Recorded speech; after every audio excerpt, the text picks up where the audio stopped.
The money sitting in your bank account right now doesn't actually exist. It's not sitting in a vault somewhere. It's just a number on a screen, backed by nothing but trust. So what is real money?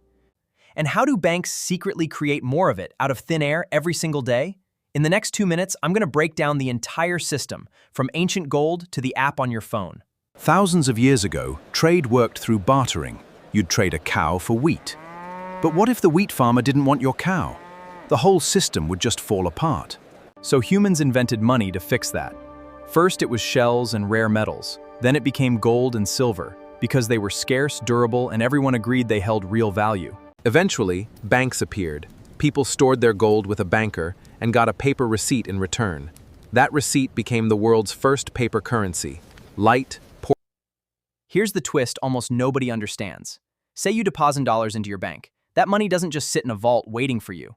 The bank almost immediately puts most of it to work. The bank keeps around 10% as a reserve and lends out the other 90% to someone else, maybe for a car, a house, or a new business. That loan becomes brand new spending power. That borrower spends the loan, and it lands in another bank as a fresh deposit.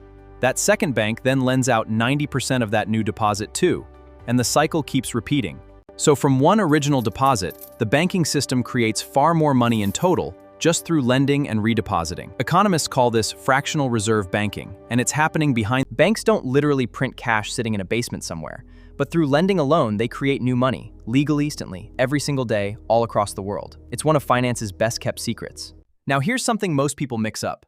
Money and currency are not the same thing. Money has value on its own, like gold, which has stayed valuable for thousands of years, no government required. Currency, on the other hand, is just a government-backed promise, a piece of paper, or a number declared legal tender by law. Its value doesn't come from the material, it comes purely from trust. And today, there's a new player, digital gold. You can now own real, physical gold stored securely in a vault without ever touching it, bought and sold entirely through an app.